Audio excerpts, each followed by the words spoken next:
Welcome to this video presentation here at Wimbledon Carriage Company.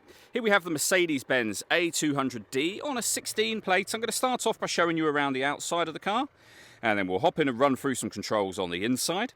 From the outside though, you can see it's got those black alloy wheels. We have tinted windows as well. We're going to start off inside the boot area of the car first of all. As we approach the back of the car, you can see we have reversing sensors. Plenty of boot space as well, along with that 60/40 split folding rear seat, should you wish to increase this boot space even further again. Okay, so we're just going to work our way back around to the front of the car, and then we'll hop in and run through just a few of the controls, as I mentioned, on the inside of it from there. Now we've done a full circle, though, you can see, particularly for the vehicle's age, it's in lovely condition the whole way around. Just briefly before we climb in, I think it's well worth seeing the interior from this exterior point of view. There's plenty to run through on the dashboard, so let's hop in and we'll do that now. Okay, now that we're inside the car, we're going to start with the dials. So on the left-hand side, we have the speedometer and the fuel gauge. On the right-hand side, the rev counter and coolant temperature gauge. And then in the centre, the main trip computer. Up on there, you can see, firstly, what gear the car is in. It's an automatic, so we are in park at the moment. You can change the information displayed above that. For example, we have a digital readout for the speedometer. Total miles for the car, which are 91,745. And then various bits of trip computer and fuel economy information. We back out to the steering wheel next. The buttons I was using just a second ago are here on the left-hand side. On the right-hand side, we have our stereo and phone controls. Behind the steering wheel, the minus and plus pedal, so that you can change up and down a gear manually with this automatic gearbox. And then over into the center, the main screen for the car, which, as you can see, includes satellite navigation. The options for what appear on the screen are here. But you can also use this dial just here as well. So for example, I've just pressed the back button a couple of times and we are now at the main menu where you can enter any of these sections that you wish to. And again, just using that disc, we've got AM and FM radio, as you can see.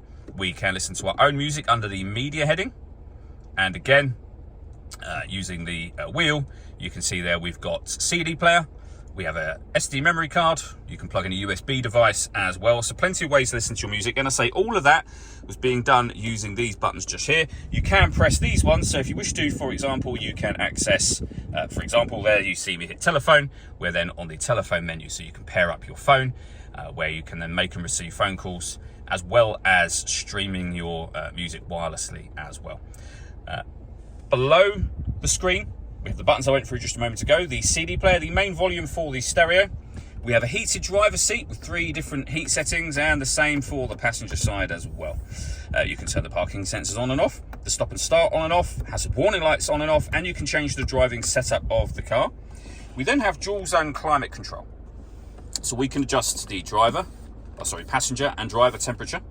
You can increase and decrease the fan speed. You can determine what direction you'd like the air to be distributed in, and when you're happy with those settings, it's your air conditioning off, back on again, or you can hit auto.